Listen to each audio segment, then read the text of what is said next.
And we are live. Hello, everyone. Josh with On the Wrong Lead. And we got Mark and Caleb here to talk a little Saratoga and also talk about the big StableDuel game coming up tomorrow night. I know Bree is on site at Charlestown. I don't know what she's doing, but she's probably posting some kind of shenanigans on Twitter. So make sure you're keeping an eye on whatever she's getting herself into over there. But we're going back to Caleb's home. Well, kind of not really. I mean, Mountaineer's your real home, but I'm just glad that people know there's 2 tracks in West Virginia. So yeah, well, I mean, the Discord all knows all about Mountaineer. I mean, true. Mountaineer may be the most played track on Discord. It's the one that everyone can agree on, but yeah, it's gonna be a fun day. I took a quick look at some of the races, and that they look pretty good. I thought the 2 featured races looked pretty solid, so it should be a fun day of racing tomorrow. I'm sure. I know I'll be playing because it's Friday night, and Del Mar will probably also be running. We got Ryan in chat already saying it's go time. Yes, it is, my friend. But yeah, let's talk a little Saratoga first. Saratoga's got their big weekend, Travers weekend coming up, and Mark, I know you said you weren't going to be on site, but something changed your mind. What's going on? Yeah, rumor mill is that Saturday will be the last day in which fans are allowed to attend the races. They're due to COVID, they're going to shut down fan attendance. We've had a bunch of noted celebrities who have spiked positive. And it looks like it will be the last day of on-track attendance. So I may need to make my last appearance for the season. Yeah, Road Warrior saying nothing like 3 straight 7 furlong dirt races to enhance a big day. I don't know, man. They love their 7 furlong races. 7 furlong is always a tough distance. Sometimes even going out to a mile, that 1-turn mile, I always have a little bit of a problem there. But Ryan saying, how's everyone been? Well, if you didn't check it out yet, we did a podcast on Tuesday, and we talked a little bit about our last weekend, the Alabama weekend. We had a bunch of guys come out. I was there, Mark was there, Caleb was there. We had noted Discord celebrities such as PDT, 6421. Who else was out there? EC. I mean, I don't know. All we were missing was KP. Shout out Keep Pounding, who made his triumphant return. I did see he made his triumphant return. I believe he said that my shout out on Tuesday was a little desperate. So, hopefully this one's a little bit more earnest. So, big shout out to KP. But yeah, we went out. We had a good time. I don't know. We talked a lot about it on the podcast. So if you guys got if you guys got questions, toss them in chat. But I thought we did a pretty good job recapping that. But before we get into the races here, Caleb, I gotta ask, what are you sipping on over there? If we're gonna be talking about West Virginia and Charlestown, I had to go with the only West Virginia-based bourbon that I know, which is Smooth Ambler Contradiction. So I've had this for probably 6 months. Have you ever heard of it? Probably not. Is it good? Also, no. But given the way my day has been today, good bourbon is for winners, and I'm not a winner. The funny thing is that I'm going to be putting up a cocktail video, I think, sometime later tonight. And I actually went out. So Smooth Ambler does make a better bourbon. It's called Old Scout. But the reason why it's better is because they don't make it. They source it. They source it from MGP. So it's Caleb, I Googled that bourbon, and it's like 7-year MGP, which is decent. Like, it's good stuff, like very solid, mixed with Smooth Ambler's 2-year-old wheated bourbon. Yeah, you can tell it's a 4 grain, so you can tell it's got some younger, juice mixed in, and you can definitely notice. It's really got that West Virginia moonshine flavor, huh? Yeah, it really has a copper aftertaste. Really. If anything, I've never heard of a bourbon with a copper aftertaste. That sounds like the worst thing possible. Yeah, it's not good. Honestly, I've heard good things about the picks for Old Scout, which, like I said, it's the same distillery, but they don't make it. They just source it. So I don't know. Whiskey is just fucking weird. Yeah, Polka Dot Taylor saying fade West Virginia bourbon. What's funny is, though, I decided to just take the West out, and I just pulled out some nice Virginia bourbon here. Bowman, that's good stuff. I was gifted some of that. That's good stuff. Yeah, it's good. I'm kind of sad that the bottle's almost done, because the single barrel doesn't really come around here much, but the other stuff does, like the port barrel, and I think they might have just like a straight bourbon or something, or small batch. But yeah, I'll pour myself a little bit of bourbon here before we get talking about Travers.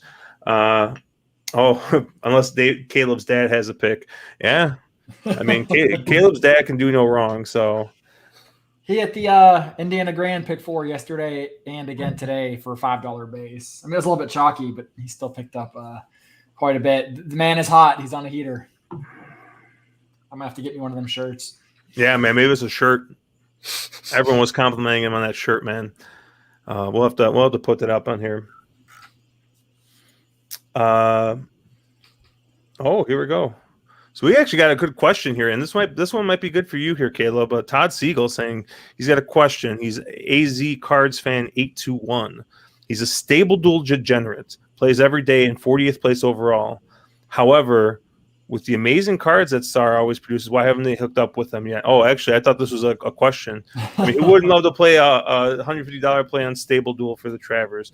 That's a really good point. I know they had the big Del Mar stuff last week, and I know Caleb, you picked up a nice little pot there on Friday, and I think you forgot to play Saturday. That's a really good question. I know Bree and the rest of the team have been working tirelessly on getting other tracks. If you ever see, like, she's always constantly visiting tracks. Like, it looks like she's out there having the ball, which she is. I mean, probably traveling tracks all the time is a great gig, but she's always working on business deals. So just like everything else, like, the tournament sites and everything like that, they're trying to get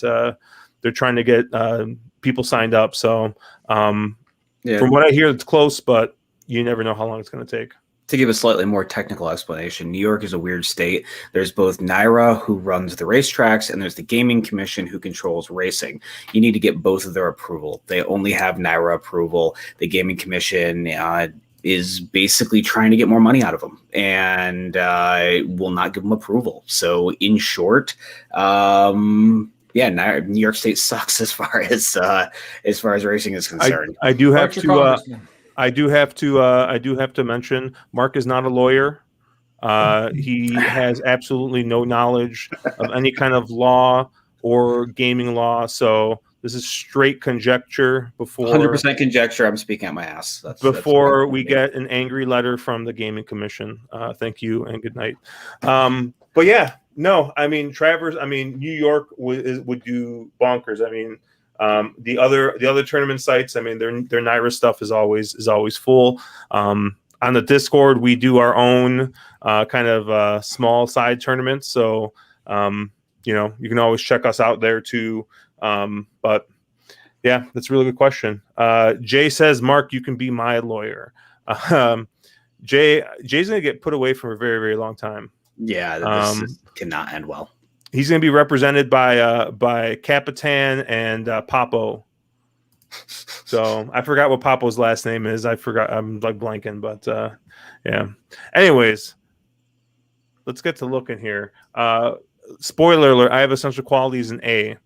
Shocker. So we're gonna absolute shocker right there. But we're gonna take a look at this pick six. I got my note. This is obviously we got Brisnett's up. I got my notes on here. So the other guys they'll be putting their giving their comments and stuff. So just know that the notes are mine, not necessarily theirs. And they always agree with me. So I'm sure there won't be any argument here. Look at race 7. We could sit here and talk and just be completely, I don't know, like us, and spend 20 minutes talking about every horse in this race, and Gameen's in here. I mean, is there any getting around Gameen? I want to beat her. I of course, the inner handicapper in me is like, oh, I want to beat the 3 to 5 shot, who's probably going to be more like 1 to 5 by the time they pop the gates. But I think she wins this. She wins this 95% of the time. Now, the big Gameen question for me is the fact that so far Bob Baffert's had 2 shippers to Saratoga this year. Neither one of them has run a step. They haven't hit the board. There was a fairly well-met maiden, and I think he had another horse it was in a weird spot, maybe an allowance race. So are the Baffert, I know Baffert wants more than anything else to rub it in Naira's face, but, are the Baffert horses really firing when they ship to the East Coast? I think Gameen is stupidly talented. I think she would be a freak in anyone's barn. I don't think this is a barn situation, but I guess I'm probably getting way too creative on a horse who's 1 for 1 at Saratoga, 3 for 3 at the distance, and 8 for 9 in her career. She's really hard. If you are playing the pick 6, she's one of, I don't know, 2 of your, there's 2 extremely likely singles here. She's one of them. And she's real hard to get around in the spot. Yeah. I mean, I do agree with everything that Mark said. Our buddy Stephen Fox mentioned earlier, Gameen's the kind of horse that you single or you toss. And I completely agree with him in that context here. You don't want to have Gameen with other horses. I mean, maybe if you have 90% of your money going through Gameen and then 10% on a saver, okay, maybe that's fine. Anything more than that, though, I think would be just wasting money. You kind of single her or you toss her. And I haven't really crafted the entire pick 6 yet. I certainly wouldn't talk anyone against using Gameen. I mean, she's stupidly logical, but I think she might be vulnerable, and she probably makes me look dumb on Saturday. But she's not as fast as she was last year. If you look at her speed figures, it's pretty obvious she is not as fast at 4 as she was at 3. Is she just winning these races wrapped up? I mean, maybe, but I'm not a big fan of the fact of they could run faster if they wanted to. I've never liked that angle. Bob Baffert's barn has not really been firing. He's been getting a lot of maiden winners out in Del Mar, but in stakes races, he's not been firing. Even in California, his shippers have certainly not been doing very well. And if there's ever a time where I think she might be vulnerable, this is kind of it. Her 3 races off Lasix haven't been as fast as the races she's had prior to that. The big problem here is that there's really nobody in this race that can go with her early. So she's going to have everything her own way on the lead. But I think she might just be vulnerable. And so I'm going to take a shot against. I'm going to use the 2, 5, and 7. The 7's probably the likeliest one to pull off the upset here, CC. She's a horse that if you toss out all of her route races, she doesn't look that bad. She's 3 for 4 sprinting in her, on the page anyway. I don't know how she did prior to that. 2 for 3 at this distance. And I think they may have finally figured out that she just doesn't want to go 2 turns and is a better sprinter. She probably kind of inherits that stalking trip sitting 2nd or 3rd since there is no other speed here. And she's probably the likeliest one that I would take to potentially pull the upset over Gameen. Mike McCarthy does very well when he does ship. Victor Espinoza comes in for the ride here. So she's the one I'd probably have the most of my money through, but I definitely want a little bit of Sconson and Lake Avenue just in case CC doesn't ship quite well. I don't want to be right about beating Gameen and not have the right horse because I went too skinny. Yeah, I mean, I'm much like Caleb. The same three potential get around Gamine horses. I think for me, the most likely get arounder horse was Lake Avenue. I can see a situation where Gamine goes out, gets stupid loose, and I think Lake Avenue sits that sort of stalking trip. I think she's probably the second fastest early. And in that honorable miss, she at 6, she almost got it done. She was screaming out for more distance. This is like a horse that 7 furlongs is probably what she wants to run.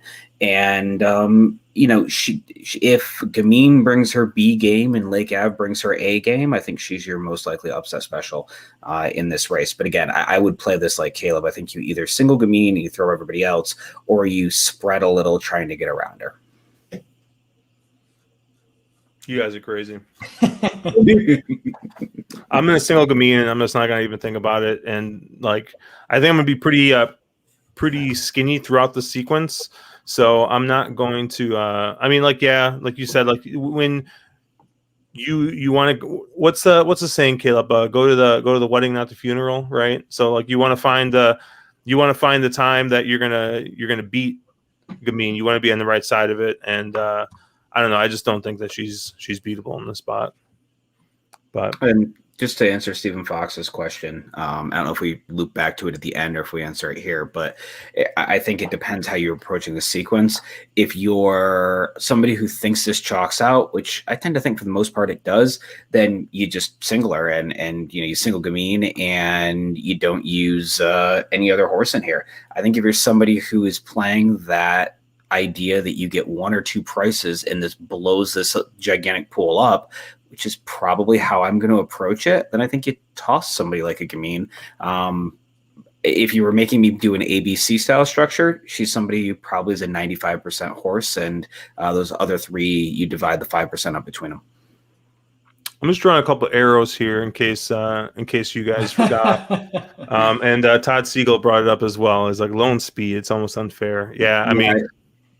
I was going to say one of our very close friends made a comment that she could basically break, stop on the backstretch and take a dump and then still be on the lead in this race. And he's probably not wrong. Yeah. My only thing, and before we can move on in a second, is that she got away with murder 2 back in the Derby City Distaff. I mean, 23:46 by herself in a race that had no speed. And that was the worst race pretty much of her career, not counting the Kentucky Oaks. I think sometimes these speed horses need to go fast to actually separate themselves from the closers. And I wonder if she might kind of fall into that trap again of trying to slow it down too much and not taking the closers out of the race. If she's a length up on a horse like Wisconsin or CC or Lake Avenue turning from home, I mean, I don't know how I would feel about that. I'd much rather, if I'm a Gamine better, I'd rather see her go 21:45 and be 4 lengths ahead instead of 23:46 with a length cushion, just me personally. So your take is here that she might not be able to dig in and be kind of game in the stretch, that she might, if she doesn't have that big cushion to use up. Yeah, I mean, something along those lines. Ryan actually called it. It's a 3 cherry horse. We got the 3 cherries there. Oh, the 3 cherry system. Yeah. But I mean, yeah, darn. She only beat the second best horse in this field by a length and a half when she bobbled the start and was alone on the lead. I don't want to think too hard about it. But let's move on here to the forego. We're going to go 7 furlongs once again. Guys, I'm quitting them. I got a big ol' X. I'm not betting Mischievous Alex. Well, yeah, there's an E8 in this field. That's why you're not betting. I'm not getting fooled. Do I have the E8? You have to have the E8. I mean, there's no E8. No, there's an EP7 though. He's an EP. Oh, I'm sorry. Yeah, Yopon EP7. Yeah. I mean, if you get Yopon, if you get last year Yopon here, I don't think that there's any contest. I'm curious because if you notice something about Yopon is, all of his good races were on Lasix. So, and I believe this is off Lasix. So, he should. So all of his good ones are on Lasix except for the Breeders' Cup Sprint. The Breeders' Cup Sprint. Well, yeah, all those races were on Lasix basically, except for the one he should. Except for being made in. Yeah, but yeah, the Breeders' Cup Sprint. I mean, I don't know what happened there. I think he got pinched at the start or something, didn't he? But I do have a couple other horses. I did want to go a little bit. This was one of the legs that I was going to use a couple of B type horses. I think Mind Control, and he might get moved up to an A in this spot. Mind Control's last race was really, really good. I'm going to go ahead and I think that he's 5 for 13 at this distance. I mean, 8 times in the money. I just think that this is he's a 7 furlong horse, which I know is a weird distance. So I'm gonna take Mind Control here as well. I was interested in Chance It because of course you guys know I love betting my Saffy Joe horses. Not exactly been firing at Saratoga, so I'll probably get all of 20 to 1 here. But this will be a B type horse that I am going to be interested in using. I mean, you are going to have to go pretty far back to that Mucho Macho Man, probably to have a race here that fits. And I don't know, Mark, I know you don't like this horse, but I don't know what to do with Frenzy Fire. What do you think? Are you using Frenzy Fire here? I think no. I will have no. I will not have a penny going through Frenzy Fire. I really don't know what he is. I almost think at this point, isn't he kind of a 6 furlong specialist? Isn't that kind of what he wants to do?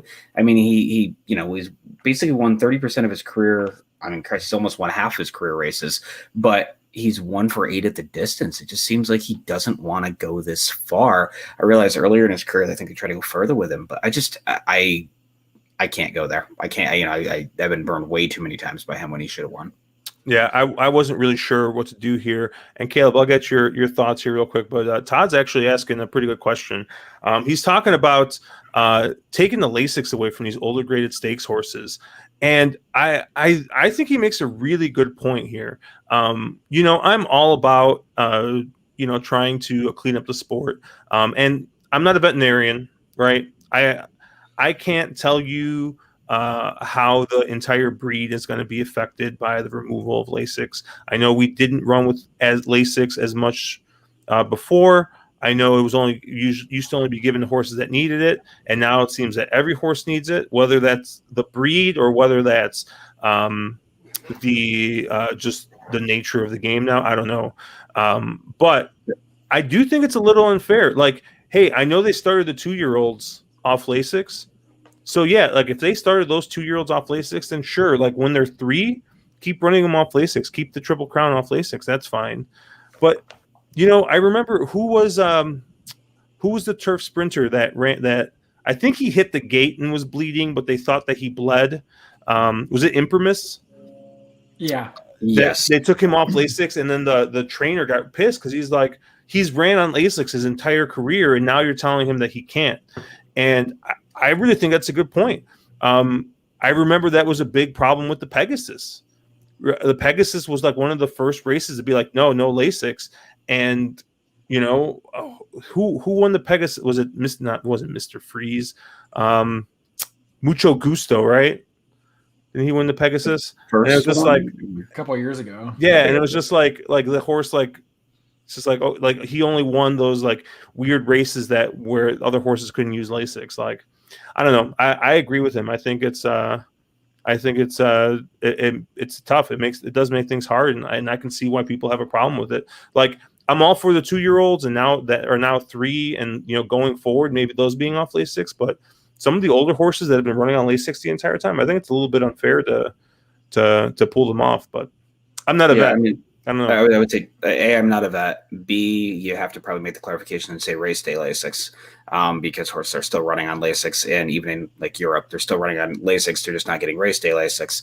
And I think there's also the problem that you have in the United States where different jurisdictions have different rules, and you're going until you have a centralized governing body. You're going to run into the situation where certain jurisdictions are banning Lasix at certain ages and certain other ones aren't. So how do you juxtapose that? You're always going to run into the situation where, oh, hey, we're shipping into a jurisdiction where we can't run on it. Do we not ship for this race? How do we manage it? So until you have a sort of a standardized set of rules for everyone to play with, this is going to be a problem. I do tend to agree that it is unfair for a horse that it's unfair for the handicapper because you're betting a horse who on Lasix and you don't know them off, and that's it's a first time, it's a change, and it makes it hard for us. But it's going to be difficult for a while. Yeah, it doesn't bother me that much. I understand there's a couple horses where they do perform a lot different, but I've long said that Lasix is an overblown angle that doesn't dramatically impact performance. And you just look at this race, for example. There's no horses that fell off a cliff without Lasix. So to me, I never really factored in the first place, and I haven't noticed much of a difference. But I understand your point. There are some horses that do respond poorly without the medication. I mean, think about Serengeti Empress. I mean, she bled. Yeah, if you're a known bleeder, I think that makes all this, a lot of sense. But for most of these horses, I don't think that's the case. Yeah. So, did you have any thoughts on Frenzy Fire? I know we sidetracked. Don't like Frenzy Fire in here. It just felt like two back that 7 furlong race at Belmont on July 4th. Kind of felt like the time. Like if he couldn't beat Mind Control there, and I'm not even a huge Mind Control. I used to be a big Mind Control fan, but I don't love him that much anymore. Like I just don't really see how he gets the job done today at a track he's not been that successful over at a distance that's not his best. He's a nice grade 3 horse, but I think the waters are too deep here. So who do you like? I hate Yapan. I won't have a single penny going through Yapan. I know he has figures that scream off the page, but I fell for him last year in the Breeders' Cup, and I think he was kind of exposed. He goes back, and this is Steve Asmussen. This isn't a guy that runs a ton of horses at Pimlico or these kind of tracks, and it just seems like he's ducking the big dogs a lot with this horse. I mean, even last year, okay, he went to the Amsterdam and went okay, but that field really wasn't much. I mean, Basin's probably the best horse that he's beaten in his career, and Basin might be a decent N2X allowance horse, listed stakes horse. So yeah, I want nothing to do with Yapan. I can't believe I'm the first to bring this horse up since I'm like maybe the secretary of his fan club, but Whitmore. I think that he ran the best race last out in the Vanderbilt. Lexingtonian got the lead on a day when speed and the rail were very good, and he took that whole field gate to wire. Special Reserve sat second the entire way, and Whitmore was the only horse to make up any significant ground that day. I think he's never been a 7 furlong specialist, but I do think that he was the one coming on strongest late in that last race at Saratoga. And it just seems like in the past couple of years, Whitmore's been a horse that gets better as the season goes on. He hasn't really had those quick starts to his year. So he has actually been improving this year. His last race was strong. So I like Whitmore here. I'm also with you a little bit on Mind Control, Josh. Just off the barn change, this horse maybe rediscovered some of that winning form, and he does have some back figures that would fit. And I haven't decided what to do with Lexingtonian. So that's the one I'd be interested in seeing how y'all are going to handle. Yeah. We haven't talked about Whitmore because we haven't gotten to me yet. I do like Whitmore a tiny bit here. But I think probably 90% of, I'm not sure how I'm going to play this race. I'm thinking at least 90% of my money goes through Yaupan here. Horse is 2 for 2 at Saratoga. If you toss his Breeders' Cup Sprint where he got beaten up at the break, and then, he went to Dubai, and lots of horses go to Dubai and don't run well there. He came back at Pimlico and looked like he was back to his normal self. He should get super loose here. I think if he breaks and goes, they're going to have to chase him down late. Now, can he get 7 furlongs? I guess that's really the question. But I mean, he seems to kind of be pulling away from everyone at 6. So I don't see why he wouldn't be able to stretch out and get 7. And I think he's your likeliest winner. I like him a ton here. And I think I want most of my money through him. The one horse I'm a little bit interested in is the horse that Josh, I think, just wrote a breakup letter to, and that's Mischievous Alex. I think Mischievous Alex loves 7 furlongs. When we talk about these odd distances, which 7 furlongs is, it's kind of a sprint, kind of a short route, extended sprint, whatever you want to call it. He's 3 for 5 at 7 furlongs. He seems to really like this distance. And if you go back, look at his Carter was the best race he's ever run by far, and it was at 7 furlongs. I think 6 to 1 here, there's a ton of value there, and I really like Mischievous Alex. Don't you just think Safi can't buy a win right now? I mean, you really like the guy hasn't, he's been terrible. My take on Safi is the fact that Safi doesn't point for Saratoga. Safi's pointing for the Gulfstream Park, whatever winter meet, right? Or the champions meet. And I think most of his horses are up here are ones that he's sort of, if you look at he's running in, claiming 25s, claiming 50s. He's running them in lower level races where he's sort of just, he has horses that need to cash a check. They need to keep making money. So he's running them because he sort of has to. I think somebody like Mischievous Alex in his barn is a horse that's probably in really good form, where I think he has a large barn up here and he's using it as a training opportunity. So I don't necessarily, I agree with you. His barn is absolutely ice cold. He's had one win in the meet, but I think he's probably not running his best. He's running kind of his C-tier horses that he's either looking to get rid of, or he's, getting them a race because they need one, and he's prepping them for Gulfstream in the fall. But this horse is his best, and he showed up in the meet and went off at 7-5 and ran next to last. I mean, how do you kind of get around with a crazy stupid bias? The bias was absurd that day. You had a crazy rail bias. Yeah, he did. Yeah, again, he didn't break. He broke off the pace and he faded late. Agreed. But they were absolutely, they weren't going crazy fast, I guess. But Lexingtonian won that race, and Lexingtonian ran some freakish career tops. So I just don't really. I'm just kind of tossing that Vanderbilt, and I don't know, hoping he kind of. Yeah, it's the same thing that I did. You gave me crap for a couple of weeks ago out on the West Coast, where you kind of sometimes have to, squint a little and ignore a race. I kind of agree with Wilkie over here. I know he doesn't do a great job in the truck, but he's saying that MA is a duck specialist, and kind of gotta agree. He hasn't really run a good race at Saratoga. He's only run twice, but you know what? The thing about Safi being cold is I think he's a little snake bit too, if you think about it. He's got 6 places, one or two of those turn into wins, and it's at least looking a little bit more respectable. But I don't know. I think you're right, Caleb. This is his best horse, and I think we will probably see better out of Mischievous Alex in the Belmont and Aqueduct meet if he keeps him up here. But yeah, I don't know. Better in Gulfstream when he can pump him full of all the snake venom he can find. But for whatever reason, he can't clear it through New York. So this horse has not been running, just like the rest of his stable. Look, I've been a huge fan of this horse all year, and I gotta get off. I just can't. I can't keep doing this to myself. It's not you, it's me. But I did see we got a lot of comments here.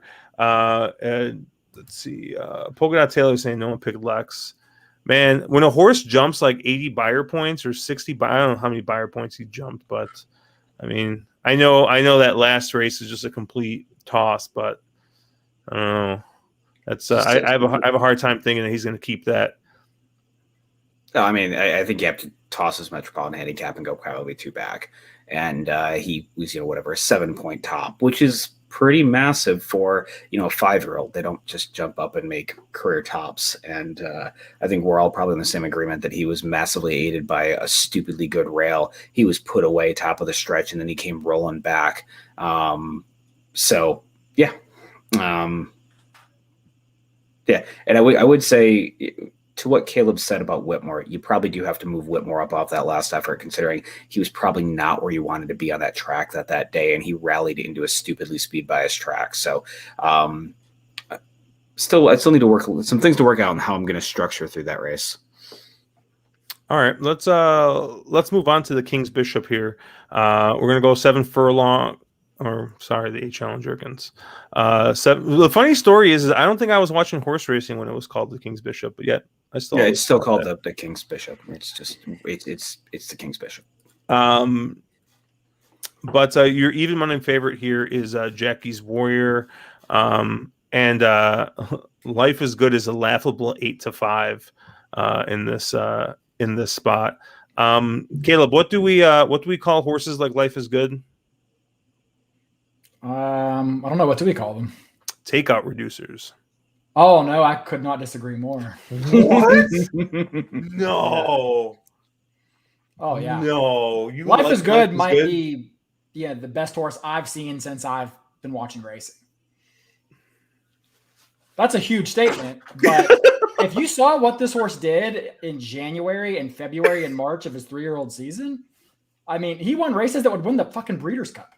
Like, I mean, now is he the same horse out of Bafford's barn post surgery? I have no idea. But yeah, does he need a race? I mean, maybe. Does he want to go this short? I don't know.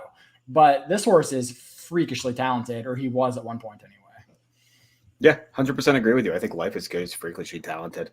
You know, I mean, Mike Smith is obviously shipping out here to ride him, which I think is an interesting choice. I don't know if Mike Smith has another mount in the card, but I think Life is Good makes a ton of sense here. And I think my take in this race is just going to be, I'm going to take Life is Good and Jackie's Warrior and use them both as A's, and that's as deep as I think I need to be to get through this race. I think they're by far and away the two most talented horses. I just saw Josh has polished off an entire glass of bourbons. I'm switching to tequila now. That bad, huh? I just cannot. Out of the bottle, Josh? No, not this tequila. I can't believe it. Yeah, I think he's the good. We'll see how the works come back and what the buzz around the track is. But yeah, I think this horse is freakishly talented. How the works come back is going to tell you a lot.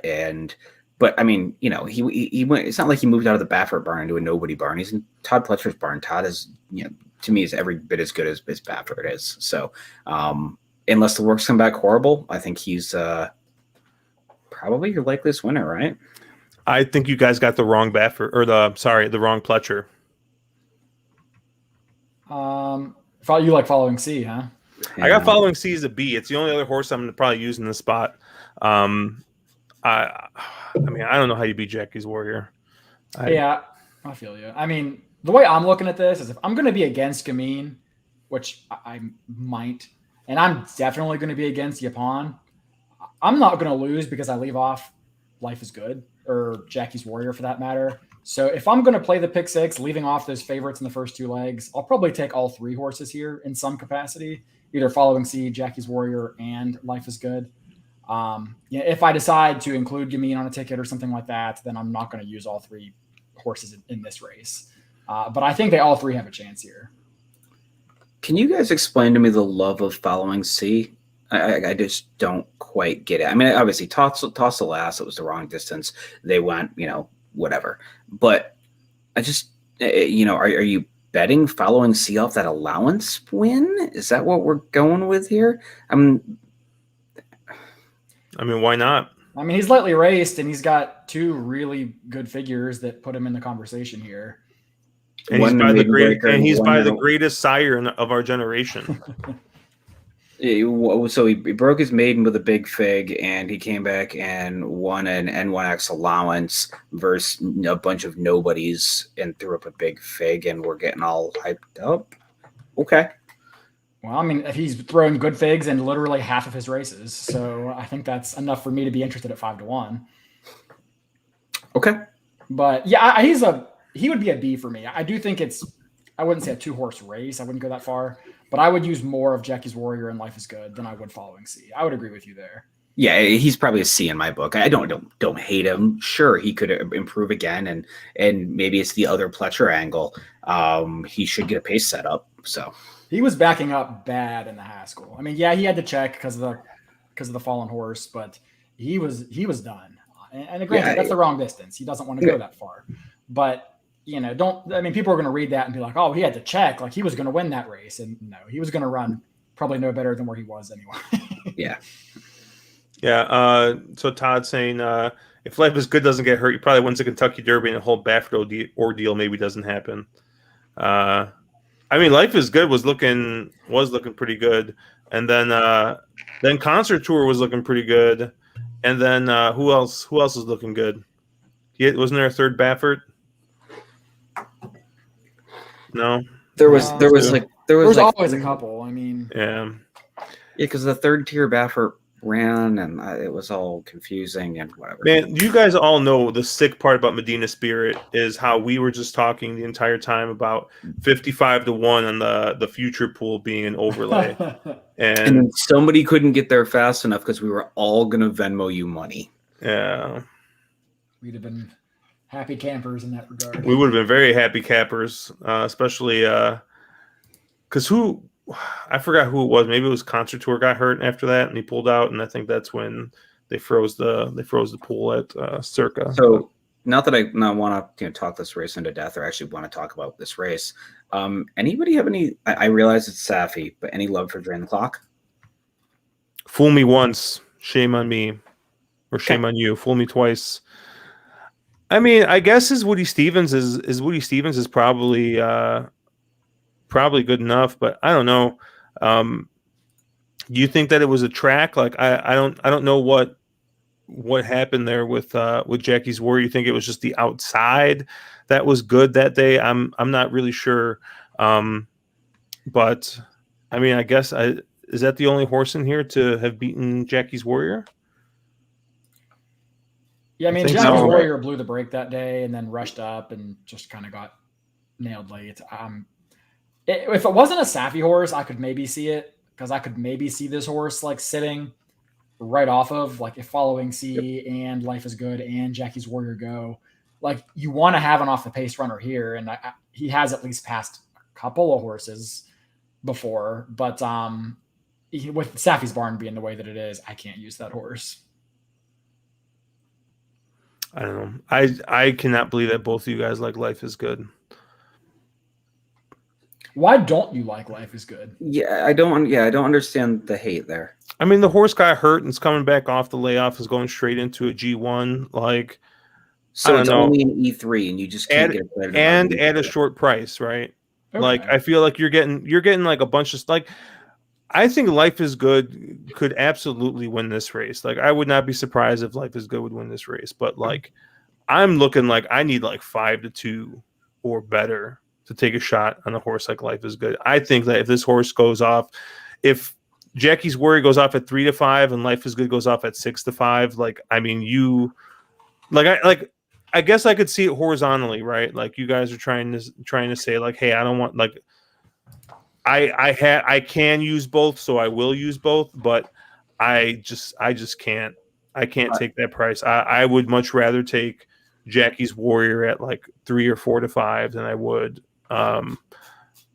Life is Good at anything under 2-1. So are you gonna use the Stephen Fox methodology, which is you're gonna single Jackie's Warrior here and toss Life is Good because you have the too short price and you're supposed to pick one, right?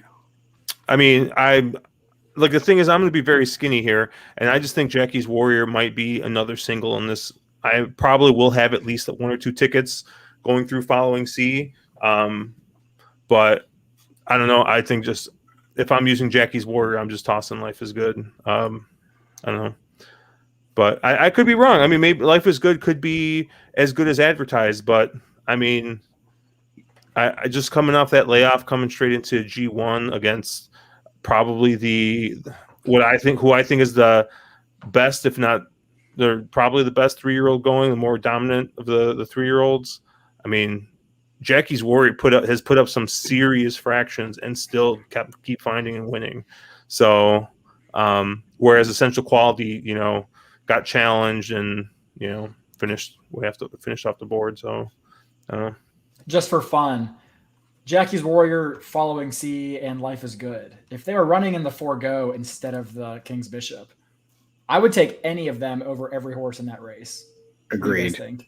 I would take Jackie's Warrior over the rest of them, yeah, for sure. Yeah, I would probably, yeah. Some of the horse placement here is a little interesting because, especially Jackie's Warrior, and I would love Jackie's Warrior in that race. I just think Jackie's Warrior is that good. Like, I mean, I think Yopan on his day is that good as well. But I mean, I don't know. Like, we'll see. Last ran at Pimlico and looked okay. Looked like maybe he was coming back to himself. But Jackie's Warrior kind of always runs his race. You know what you're going to get. Where Yaupan, it's a little bit of he's a bit of a gamble. So yeah, if I need, if I want a speedball that's going to go flying, who I know can get 7 furlongs, yeah, Jackie's Warrior I trust more. Yeah, and Todd's talking about the pace here, and he's like, hey, this is like a no bet. He's like, there's no true closer in this race, and like, yeah, like you got all E's and EPs types in here. I mean, it's Travers. More than likely, the track is going to be really juiced. They're not calling for rain anymore, so it'll make it easier for them to keep it consistently juiced. Yeah, and I understand where Josh is coming from, but I can see a world where Jackie's Warrior just breaks and it's over. I wish we had a closer. I agree, but the closest thing to a closer is judge and jury, and he's not a closer. He just wants to run a length off, and I can't use this New York bred allowance winner in the grade 1. Dude, my week has just been made. Jared Bush is in the chat. And I think we're going to be talking about his race here in a little bit. He's talking about Swiss Skydiver and Bonnie South. Oh, it's coming in the next race. Hey, I'm just glad Jared got in before you could steal his picks. So he got him out there before you go ahead and you agree with him. Can we rewind it or like skip back for a minute? No. Like, okay, we're gonna move on to race 10, but like, see, the thing is, Jackie's Warrior is like the exact type of like the type of speed horse you want. That like it doesn't really matter how fast you go. The horse isn't gonna fold. It's just gonna just dig in. I mean, with all this pace in here, like I just see the horses just gonna doesn't matter if there's 3 horses pressing the pace. I think Jackie's Warrior is gonna still hold on, but I don't know. We'll see how this goes. You guys like Life is Good. Or you guys also like Jackie's Warrior, but I'll probably mostly single through Jackie's Warrior here. So, personal ensign, Mark. I think we saw this race a little different. I think we did. I mean, I like Latruska. I think Latruska's a lone A in here for me again. And I had a couple of questions. I might be giving, as time goes by, another shot as a B horse. I got to go back and look at that last replay, the Hirsch, but I think the horse did stumble. I mean, finished 4th by a mile, but I don't know. I mean, the other races seem to fit. The horse likes going this distance. Likes going a mile and 16th, mile and 8th. I don't think the distance is going to be a problem here. But I think you might get a little bit of a price here based off that last effort, that regression. And for all intents, I mean, I see this horse kind of bouncing back to form. So I don't know if it's good enough to beat Latruska. Latruska has just, taken on all comers and beaten them all. So I was a little interested in the 7, Miss Marissa, as possibly another B. But I think in talking with Mark, the figures that Briz have versus the figures that some of the other products still have Miss Marissa not fast enough. So go ahead, Mark. I would say Briz loved that Delaware handicap from her. I just don't think that she's anywhere near fast enough. And I think the other problem is, she was controlling speed in that Delaware handicap where she threw a big figure, and she's just not gonna get the lead here. It's not gonna happen. Latruska's just way faster. So I think she's really up against it. And I think every race she's ever won, she's been on the lead. So she's that, when Caleb talks about these types of horses, the horses that they need the lead, and if they don't get the lead, they don't win. I think she's one of that type. Caleb, what did you see? What did you like in this race? I see it similar to you, Josh, in terms that I think Latruska is overwhelmingly your most likely winner here. I'm not going to try very hard to beat her. I think she's just those rare 5-year-old mares that have truly gotten better and better as they've gotten older. She gets the distance. She has the right run style that's been winning these routes at Saratoga. There is some pace pressure that might try to go like Miss Marissa. I have zero interest in her at all. I think Latruska is your winner. I don't want to touch anything from the Baffert barn right now, especially with that last race of as time goes by. That maybe a minor stumble, but that was a really flat race from her. And I don't want to bet her back after kind of failing to show up in the Hirsch last time out. The only other horse I have a passing interest in is actually the 5, Royal Flag. I think that the only way I see Latrusco losing is if something crazy happens on the front end and they go 22-45 or something just absolutely absurd. And if that happens, I think Royal Flag is the most likely off the pace horse to win. I wasn't high on her coming into the Chuvy last out. I really didn't think this horse was that good, but she ran a great race and she beat Horologist, who just came back last week to run a big race last weekend at Saratoga, put up a nice figure as well. So I think that we know she gets the distance. We know she likes Saratoga. And this past week or so, it really seems like Chad Brown has been winning everything that's not tied down, even dirt races, even with fake Chad Brown horses that are shipping out of Monmouth, even they're winning. So I think that he's been hot. You get Rosario Sticks for this horse, who he's done pretty well with. And Royal Flag's the only other horse I think I would want in here, but mostly it's going to be Latrusco. Yeah, I didn't kind of go through all my picks. I'll be a little spready in this race. Of anyone on the sequence, I think this is the race that I want to have a little more coverage in. I think Latrusca is probably 50% to win it, kind of type here. And I like a lot of the same horses that Caleb does. I think Royal Flag's last race was really impressive. She handles the track. She can get the distance. And again, she did put away Horologist, who came back to win. So I think that says real good things about her. And I don't understand the morning line. I don't think you get that, but boy, if that morning line, if you get anywhere near 10-1 on her, she's definitely spot playable here. The other two I was really interested in were As Time Goes By, the 2, and Bonnie South, the 3. Both of them are horses that I know can get the distance. Figures fit. Both are fast enough. And I think are both the kind of types that get a little bit lost on the board. And, I don't know, maybe I'm playing a little game theory here, but the types that if they win, they really blow up a lot of people's pick 5s and pick 6s. So they're horses I definitely liked. And, I think none of us have really talked about Swiss Skydiver. And I think there's two horses we really need to talk about in here. One is Swiss Skydiver, and the other one's Harvey's Little Goyle.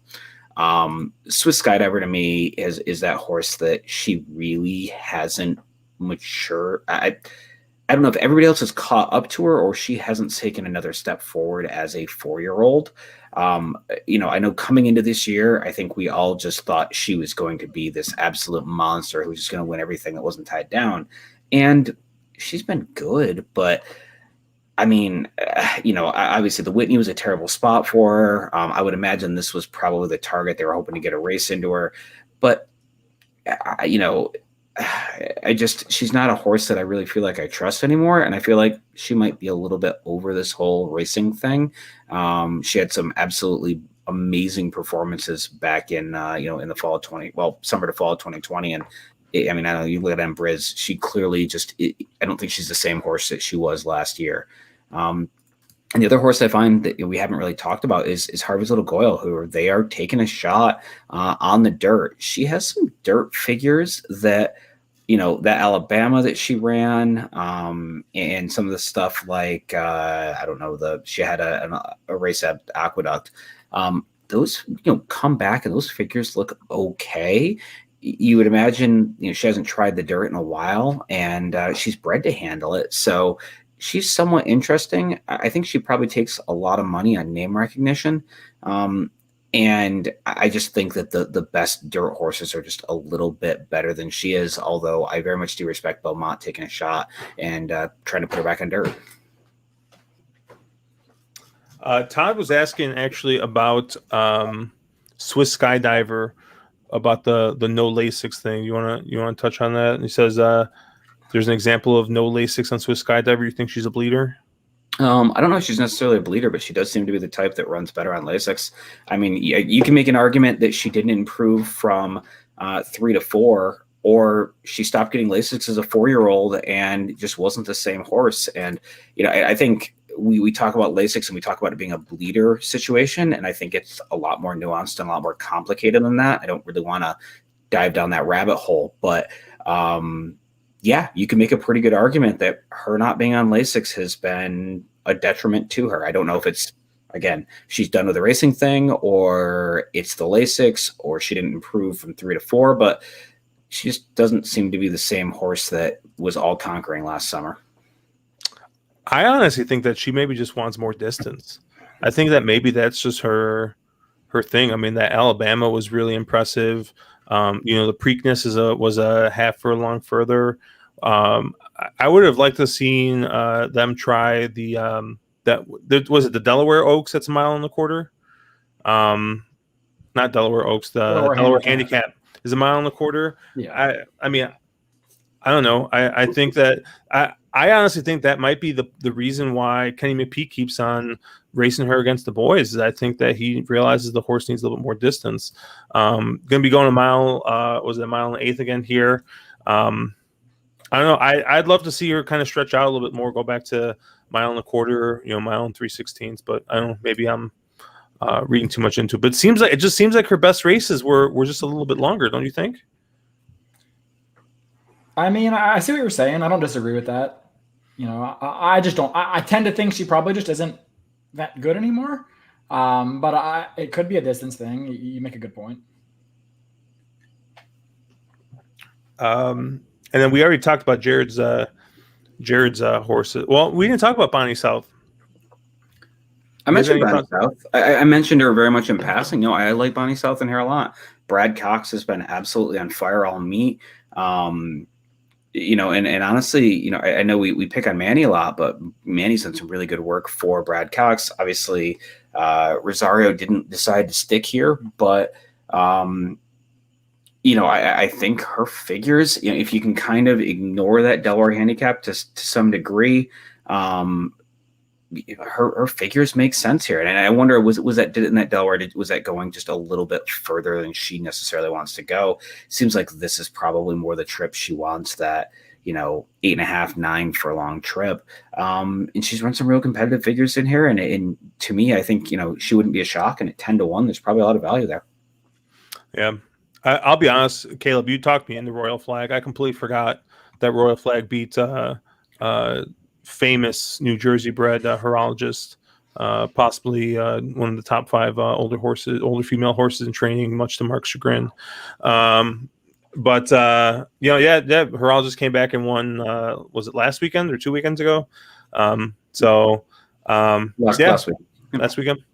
Yeah. So Royal Flag's coming in, and I kind of agree. Like, there is a bit of pace in here.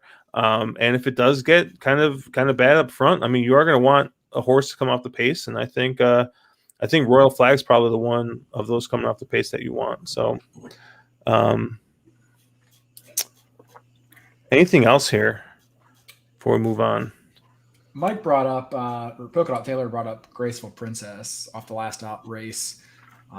Came up pretty fast on Thorograph. I don't think she's that good. I think that might be one of the cases of a wide trip flattering a nice Thorograph Sheets figure, because her last 6 were just not very good. Pletcher's not one to just throw a horse to the wolves here, so I'm sure he has a reason to think she can handle this company, but I won't be probably backing her. I'd need to see her repeat that effort and probably even improve on it before I could look to bet her in this spot. Yeah, that was my take. I think even that last is a little bit too slow to really be a player in here. And I was really hoping that I saw where her last 2 races, what general part of the country they were in, and I hoped we were going to get a good Caleb rant about Mid-Atlantic shippers, but it didn't happen. No, it's hard to beat up. Like, what is she, 12-1 or something? Yeah, the Mid-Atlantic Pletcher barn. Jared Bush saying when Bonnie South finishes second, Mark and me will grin to the bank. So I think it's too far for Bonnie South. I have always thought she doesn't want to go this far, and she's kind of outran her pedigree in my opinion. But I think she's a miler, maybe a mile and a 16. You're just doing it so that way you can be like, see, I don't always agree with you, Jared. Well, you're forcing it now, Caleb. You're forcing it now. Yeah, I'll do better next race. Well, speaking of next race, Caleb, the Sword Dancer. I figure we're going a mile and a half on the turf here. That we might want to talk about it. Talk about the Glorious Empire race here, the Sword Dancer. I want to have like a fun opinion here, but I just don't. My only real opinions here are that who I'm against, because there's really nobody that I want to bet in this race. Who I don't want to bet is, which I imagine will come as a large surprise to everybody in this chat, is Channel Maker. I'm not going to bet Channel Maker. Channel Maker had a couple races where he freaked over soft turf last year and ran pretty well when he got the lead. He ran pretty poorly in Dubai and then pretty poorly again last out in the Bowling Green. He probably doesn't get the lead here. I think Tribhuvan is faster. I think Tribhuvan is better. He has a better jockey. He has a better trainer. There's just nothing that makes me want to bet Channel Maker. So I hope he takes all the money in the world. The other horse I don't like is Japan. I hope this horse takes some money because there was a time when Japan would win this race. That time was probably 2019. He just hasn't really gone on that well in his 5-year-old season. He ran a nice race last time out, but he was life or death to win a Group 3 that was really not that strong of a Really Group an 3. allowance race. Yeah. So I don't want anything to do with Japan in here. So I hope he takes money as well.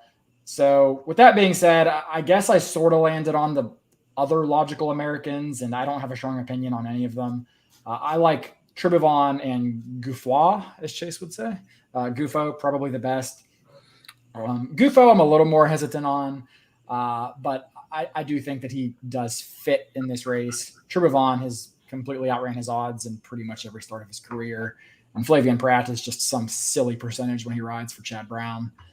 My only concern with that is if Tribhuvan and Channel Maker both go, then that probably doesn't do very well for his chances.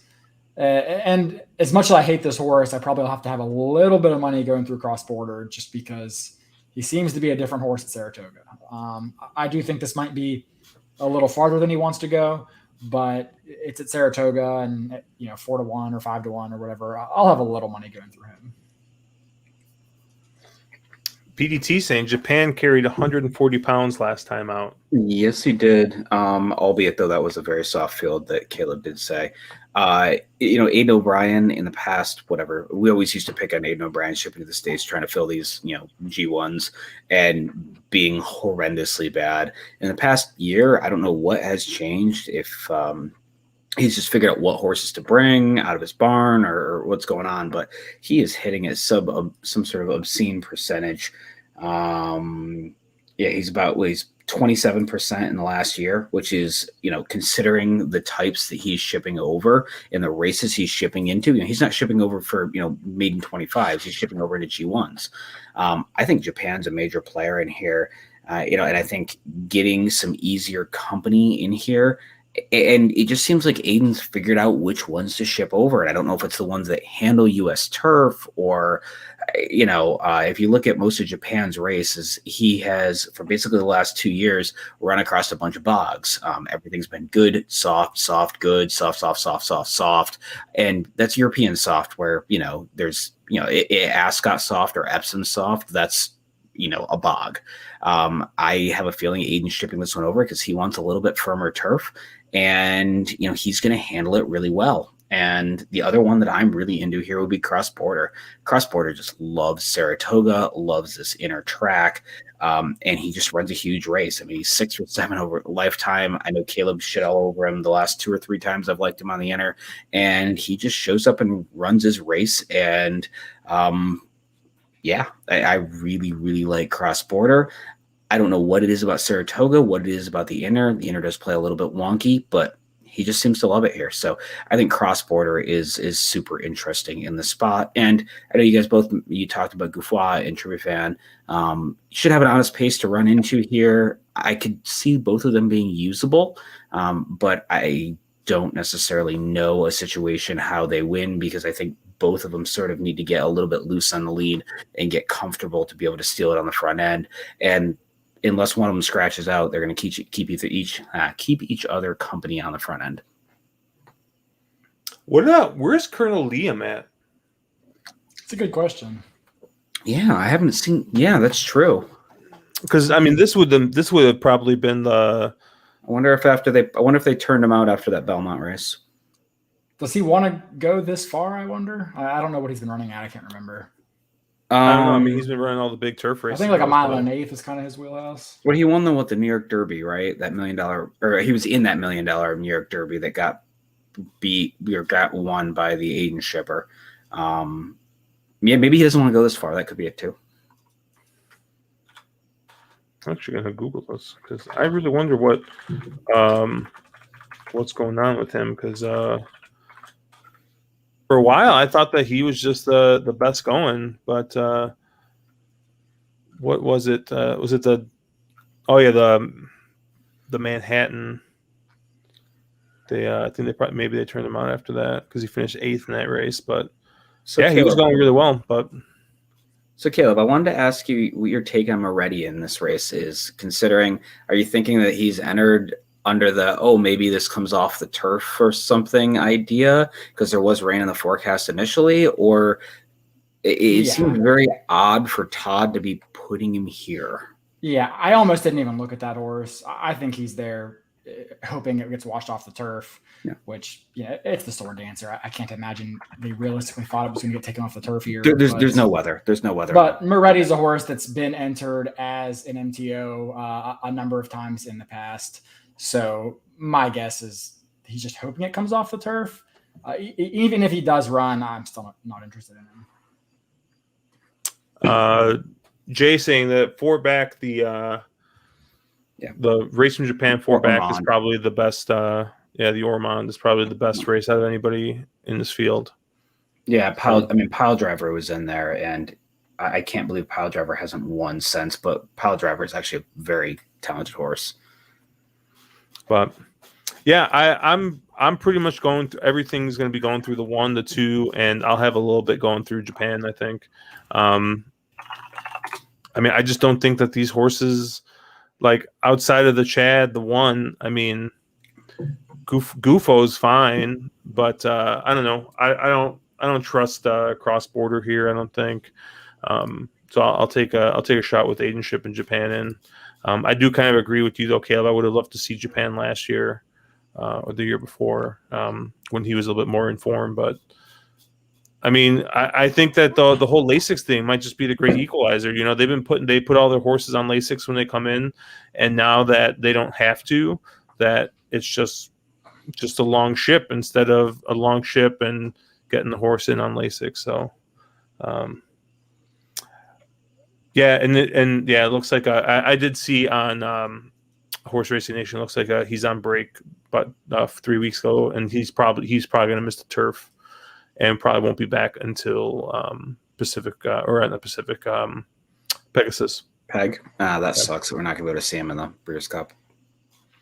All right, Travers time. Mark, how excited are you for this edition of the Travers? This is the least exciting Travers that I can think of in the past 10 years. Really? Wow. I can't think of less exciting Travers. I literally can't think of a less exciting Travers. I really, really can't. I think this is the essential quality show. You have to get really creative or be playing some sort of a game theory type ticket where you're, hoping that something happens and he doesn't absolutely destroy this field, which he just drastically overmatches for you to cash a ticket. I think he's just miles better than anyone in this field. And, I think it's almost, you're trying to figure out that, somebody who's smart, like, I know Chase likes to do this a lot, slam a straight exacta. I don't even know who the second best horse in this race is. But I think it's just the essential quality show. And then, you watch and you enjoy the race. Caleb. I agree. I'm not trying to beat essential quality. I've tried it. Didn't work. Yep. I'm over it. So I think he's the likeliest winner in the sequence probably. And I'm not going to really try to beat him. If I was looking for a horse to slam underneath in the exacta, I might take a look at King Fury. Just if you toss the last race on turf, I think he has a shot to clunk up and, run second. But beyond that, there's nobody in here that I think has a chance to beat essential quality. Yeah, I thought, and just to give you a price underneath, I thought Miles D was really interesting as a price underneath. I think Josh and I both talked about that horse.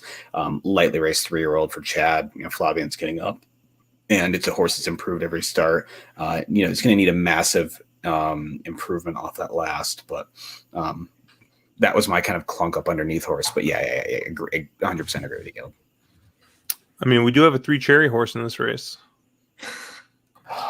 Josh. You aren't really going to go back to Mask Parade, are you? I mean, underneath maybe I might slam an exacta, but yeah, I'm singling essential quality and everything. I'm not gonna get cute in this spot whatsoever. I think essential quality is just, if I'm playing the pick six, like I'm singled essential quality. I think he's either your most likely or second most likely winner on the card, depending on how you look at it. Yeah, and hey, I mean, last week I thought we had two really clear cut huge favorites in that pick six, and I singled both of them, and I think we got a couple like 9-2s in the middle, and it paid $2,200. I know there was a carryover, but they tax it more, so, or they have a higher takeout, so I don't know. I thought your structure was just stupid good there. I mean, you basically turned a pick six into a pick four. It was a dollar-based pick four in effect, and you didn't get crazy creative in the middle. You had logical horses. I mean, one of them I just never would have come up with, and I think it was the same one that knocked Caleb out, but I thought you played that really well. So we got a lot of comments here. Stephen Fox asking, rank our singles and most likely to least likely to win. I think... To me, it's EQ and Gamine are about equal on top, and then I think Yaupon is my third most likely, I guess, to win. Essential quality is easily the most likely winner on the card for me. Latruska would be second for me, and I wouldn't really have a third because I don't like Gamine. And I mean, maybe Jackie's Warrior, maybe. I guess I'd put him third. Yeah. I mean, I think I kind of agree with Mark. I think it's kind of a toss up between Gamine and essential quality. I'm single to both of them, and then I'm going to have probably about 90% of my money going through Latruska, and probably 95% going through Jackie's Warrior. So, I mean, it's probably going to be one of those two, Jackie's Warrior then Latruska. Latruska is maybe the one that I'm a little worried about, just because I think maybe might get some of the pace pressure, might be up against it a little bit there. John Massey asking how far Midnight Bourbon goes on the lead here. He thinks that that Ricardo's going to have to send here. I mean, I think Mask Parade's going to go. I mean, that's the only way the horse has won, is right on the engine or close up. So I don't think we're going to see a runaway Midnight Bourbon, but I think Midnight Bourbon gets the lead, but I think Masquerade's at second. So Masquerade can have It's weird to have an E8 horse that's literally never made the lead. I don't know that. I think Masquerade is going to get the lead this time either, but Midnight Bourbon probably gets it from the rail draw. But I don't, I think he's kind of exposed at this point. Yeah, and quite honestly, if you look at stats for 10 furlongs on the dirt at Saratoga, essential quality couldn't have drawn a better post if they tried, because the 1-2 posts are something like 40% over the past 5 years. So I want to get creative, I want to get cute here, and I just don't think there's any value in doing it. Dude, Todd really is a StableDuel degen. He's like, man, he's already like trying to game theory like how much those horses would cost him to get him in the stable, saying it probably cost him about $40K to get those 4 horses. Yeah, that's a good point. On the bright side, though, in that Gamine race, you could take probably anybody else and just pray they run third or fourth for $100 and or $250 maybe or something like that, and get you some points. But yeah, Miss Wonder bringing up a good point that Saratoga is the graveyard of champions. So I mean, somebody's got to lose, right? I think. Who do you think's the most vulnerable favorite? We'll put it that way. I really want to say Gamine. I don't know why. I just want to say Gamine. I mean, I really think it's probably Latruska, as much as I love the horse. I just think that this might be the spot where, you're going to get Centeno, like, has got to go. And, I mean, IRED might sit just off, but I don't know. I think that this might be there just might be too much pace in here for Latruska, but I don't know. I mean, as far as favorites go, I think that it's pretty easily the most vulnerable favorite would be, for me anyway, Yaupon and Tribhuvan. But if you're looking at heavy favorites, I would probably have to go with Gamine. You think Yaupon goes off the favorite in that race? He's 5-2 and he's 4 lengths the fastest on speed figures, and it's not the strongest field. I think he does go off the favorite, but I don't think he'll be, even money or anything. I think he's probably, 9-5. Yeah, I really like mind control in that spot. So that was my question. Do they end up being 3-1 for both of them, kind of a thing? Oh no, Yopon's going to be the favorite. I think Yopon will goes be up at 2-1. I agree.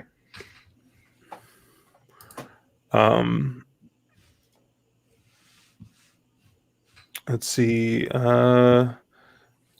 Ryan asking about Gamine, asking if Gamine's got enough to go wire to wire. I really think I just don't think that there's any speed in that race. I think that I think she's speed of the speed there, and she's done it before. I don't think that's a problem for her at all. Yeah. And thanks, Todd. Todd's heading out. Thank you. Thanks for checking in and interacting. We always appreciate it. Jared Bush saying, "Watch out for Frenzy Fire," and we talked about Frenzy a little bit. You guys weren't a huge fan. I might use as a B here. Is that more of like a defensive B, price B? How do you? More of like a price B. I mean, I think if I'm going to get a mid price 6-1, 5-6-1, I think that's more than fair. I think that I'll probably just dual A it with Yopon and Mind Control, but I initially wrote Mind Control down as a B. So and like I said, this isn't like, the way I structure my tickets is different than I don't do a pure ABC structure. So this is just kind of like me, just penciling it out. So I'm not saying essentially I'm going to use that horse less than I'm going to use this Yopon. So I'll probably, if on my big press ticket that I hit enter on 1,000,000 times, I'll probably have Yopon. I'll only have Yopon on it, but I'll probably use Mind Control pretty heavily as well. Any other thoughts on this card before we look at Ben Wilke's favorite track? I'm excited to cap the undercard, quite honestly. Travers undercard historically has been one where a lot of people show off their really good 2-year-olds, and you can oftentimes find a lot of prices in there. So I haven't had a chance to really work through it yet. I will hopefully tomorrow, and really excited for that. I honestly think the early pick. Well, I mean, first thing, there's 3 pick 5s, 4 pick 4s on the card, so you can you have a lot of spots to find opinions and find value. But that early pick 5. Historically, I think over the last 5 years, it's averaged like $10,000 or $12,000 for a 50-cent base. So it's a really good wager because it tends to be really pricey. Jared's out here. He's trying to smell the long shots. I love it. But we do have StableDuel still to talk about. We'll probably go a little bit longer than we normally do because we got 2 races left to talk about. Talking about Wilke's backyard, Caleb's next door neighbor, everyone's favorite bull ring. Well, not your dad's favorite bull ring because we all know that's Fowler Park. But Charlestown. They have a fun little card here. They got Charlestown Oaks going 7 furlongs, race 11. Mark, what did you think here? I think Josh and I both landed on the same horse. And I think this is a horse that can both A, win, and B, is a really awesome StableDuel value type horse, and that's our Adios Jersey. A horse that is 4-for-4 lifetime, has improved its figs every single race. You're getting Paco, he's going to be Sendy, and this one looks super interesting here. I think the 12-1, this horse is just a massive overlay in this field. The one concern is the fact that this horse is off a 5-month layoff. So, that is a little bit scary, but I still think this one is just a super interesting spot. I think in a StableDuel type contest, tons of value there. Yeah, I like that horse too. That was my top pick in this race, and I thought the exact same thing. 12-1, so that horse goes off at, what is that? What is it? $1,000? $500? That's 10-1. I think it's like $750 or something. $750. Yeah. So, I mean, peanuts for a horse that's going to be on the lead and pretty much fast enough to win. I like that horse a lot. There's a That bunch probably- of other horses you could use here, but that's the one I like the best. That probably means that this horse is going to be like way short because Yeah, the, this one will the be amount 7-2. the amount of times that the three of us are on the same horse, like, just means Basically that never. everyone's going to have to be on the horse. Like, I don't understand. So I think, and Ben Wilkie, he's pointing out that it's been all speed, which, I mean, Charlestown usually is all speed. And I think especially going 2 turns. So 7 furlongs there is 2 turns. Yeah. That was my only concern with the 8 is, it is a 2 turn 7 furlong, which is, man, that is a really weird thing. But oftentimes 2 turn 7 furlong races play a little bit more like miles. So does this one want to go that far? I don't know, but man, for that kind of value, I think it's the type of horse that you can eat some chalk other places by playing that one here. I mean, I'm a fan of the one Caramel Swirl as well, but I just think price wise, like, it's going to be way too short to play in StableDuel. And I mean, I don't know if you're going to want to take a short price here when you got a couple other options. I think of, I mean, especially when you got that 12-1 there, just sitting there with a nice price. But that took a lot. That was a lot. That took a lot less time than I thought it would.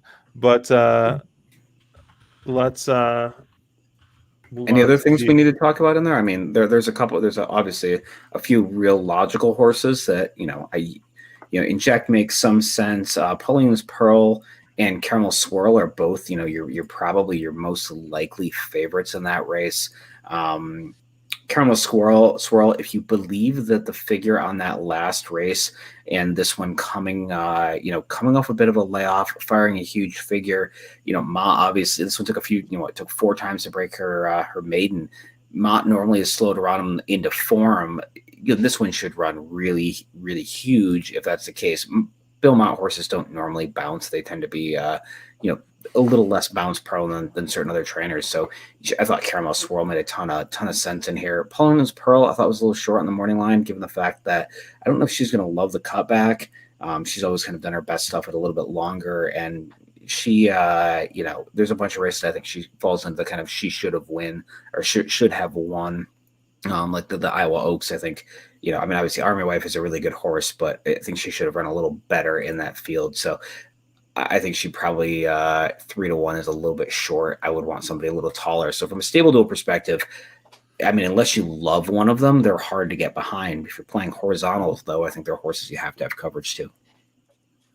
Yeah, I mean, like, really, the only other horse like at a price that I could be a little interested in might be Street Loot at 8-1. I thought that horse might make a little sense. The horse, has run 7 furlongs, 1 mile, so has run 2 turns and ran okay enough. I mean, I definitely think the shorter distance is what she wants, but I think the horse fits. I think the horse looks okay, but I mean, man, that I can't stop thinking about this. This 8 horse, and it's going to be 5-2. It's going to be like mask parade in the Ohio Derby. How much money are you going to lose on that horse?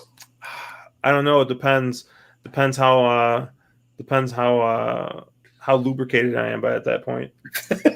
Yeah, I'm with you, Josh. I do think the 2 would be a horse. Street Loot I could kind of use. I like a winner. This horse likes to win. Mm-hmm. The other one I looked at a little bit was the 4. That's a horse that to me has been kind of crying for a cutback for a while. A horse was a nice sprinter. They got a little ambitious, tried to put her on the Oaks Trail. It didn't quite work out, and I think that the cutback here makes a lot of sense. So that's the other one I would look at. But I can't justify in StableDuel taking either of those over the 8 when the 8 is cheaper, and I'm much more confident in the 8.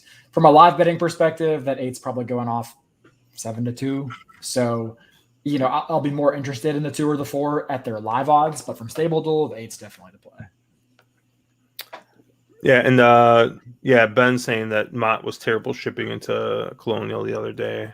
I think this is a little different than Colonial. If Mott's shipping into Colonial, he's shipping horses that he can't find a spot at, an A tier or a B tier track. So he's trying to hopefully hide them at Colonial and get a race into them or something, But I think those are really subpar horses. I think this is a little different when you look at the purse size.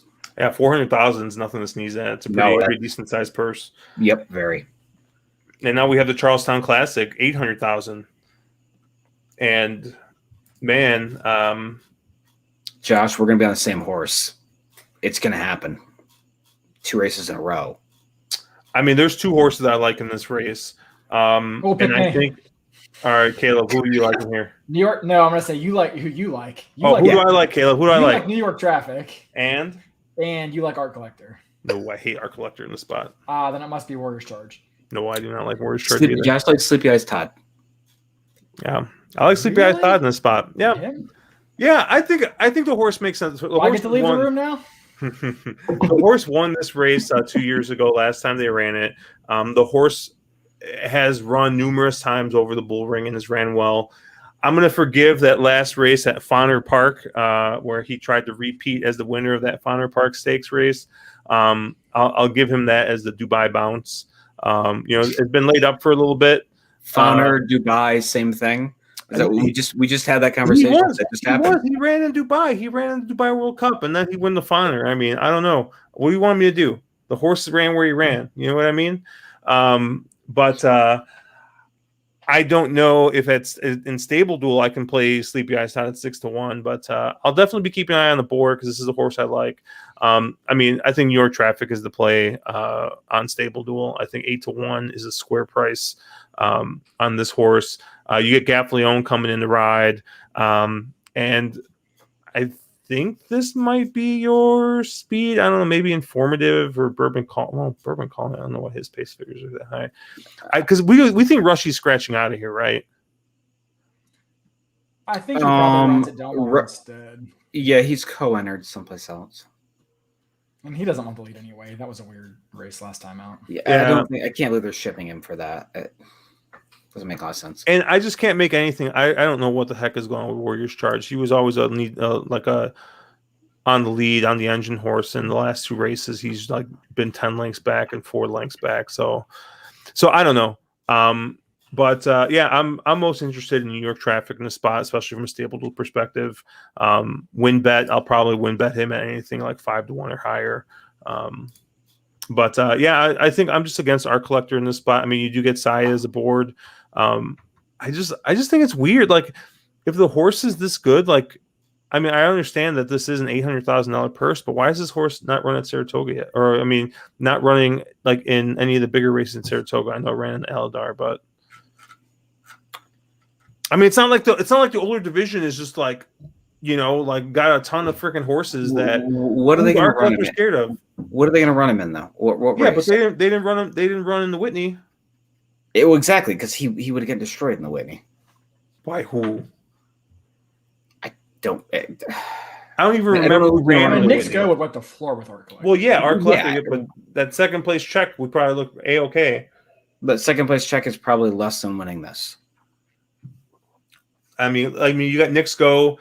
You got what Maxfield, or is it Max Player? I don't even remember which one is the good There's one. 2, but they're both, I don't remember which is the good one. Which one's the good one? I don't even remember. Is one of them retired? That's a trick question. No. Yeah, that's a trick question. Is neither an answer? Maxfield is the one who has made more money. But didn't Max Player win some huge stakes? Didn't Max Player he won win the Happy Saver Mystic Guide race, whatever that was. Yeah. But anyways, I don't know. I agree with you, Josh. I don't love Art Collector here. I think he got away with murder on a loose lead last time out. His race before that at Churchill was terrible. Maybe it was a prep. I don't know. I'm not going to be like, this horse can't win, because he can definitely win. His Bluegrass was very good, but it does sort of seem like he went off form late last year. He had some soundness issues that caused him to miss the Derby and whatnot. So, at 5-2, I'm not that interested in him. I think people are going to way, way overbet him relative to his chances of winning.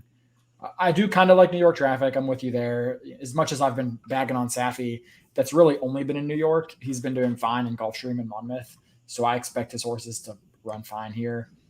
And then I kind of liked a few other bombs here, actually. I kind of took a look at two long shots here, one of which is the 9 horse Restrained Vengeance.